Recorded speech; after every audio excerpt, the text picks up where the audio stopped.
அனைவருக்கும் வணக்கம். நான் நீலகண்ட பிள்ளை பேசுகிறேன்.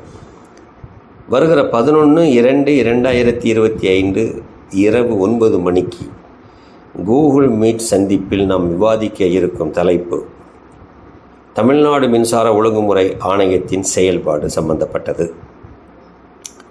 இந்த தமிழ்நாடு மின்சார ஒழுங்குமுறை ஆணையம் என்றால் என்ன? அந்த அமைப்பு என்ன செய்து கொண்டிருக்கிறது? அவர்களுடைய செயல்பாடு பற்றி விவாதிக்க வேண்டிய அவசியம் எங்கே வந்தது? அவர்கள் செயல்பாட்டுக்கும் பொதுமக்களுக்கும் என்ன சம்பந்தம் என்பது போன்ற விஷயங்களை முதலில் நாம் தெரிந்து கொண்டால்தான் அவர்கள் செயல்பாடுகளை பற்றி நாம் ஏன் உன்னிப்பாக கவனிக்க வேண்டும், அதில் நாம் கவனம் செலுத்த வேண்டும் என்கின்ற விடை கிடைக்கும். தமிழ்நாடு மின்சார வாரியம் மின்சாரத்தை வியாபாரம் செய்கிறது, சொந்தமாக உற்பத்தி செய்கிறது, மற்ற உற்பத்தியாளர்களிடம் விலை கொடுத்து வாங்குகிறது, நுகர்வோருக்கு மின்சாரத்தை வழங்குகிறது. அதற்கான கட்டணத்தை ஒவ்வொரு ஆண்டும் தமிழ்நாடு மின்சார ஒழுங்குமுறை ஆணையம்தான் நிர்ணயிக்கிறது. அந்த கட்டணத்தை நாமும் ஒழுங்காக மின்வாரியத்துக்கு செலுத்தி வருகிறோம். அப்படி என்றால் இது ஒரு தொழில்.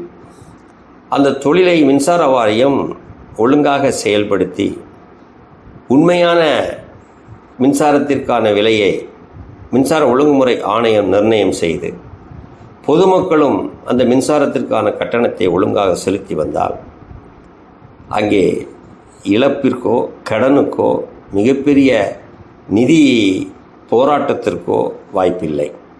ஆனால் உண்மையில் என்ன நடக்கிறது? தமிழ்நாடு மின்சார வாரியம் இன்றைய அளவில் சுமார் 3 லட்சம் கோடிக்கு மேல் கடன் மற்றும் நிதிச்சுமையில் தள்ளாடி கொண்டிருக்கிறது.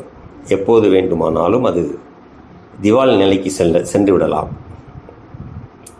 அதற்கு என்ன காரணம்? தமிழ்நாடு மின்சார வாரியத்தை யார் கண்காணிப்பது, யார் ஒழுங்குபடுத்துவது?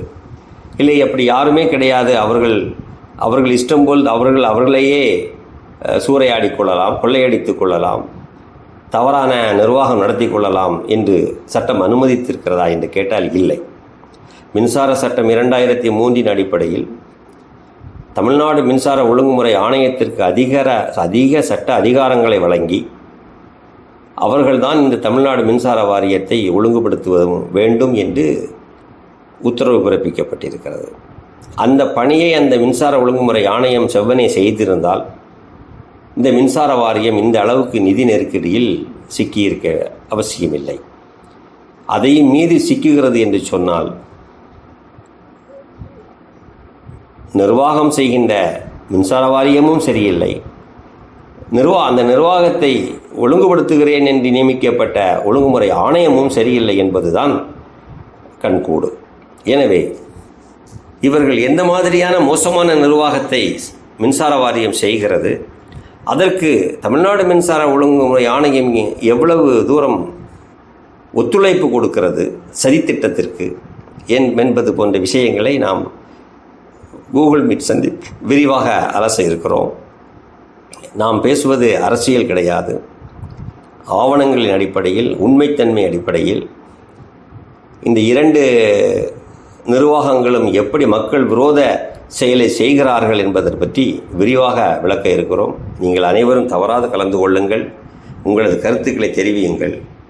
இது 2025 வர இருக்கின்ற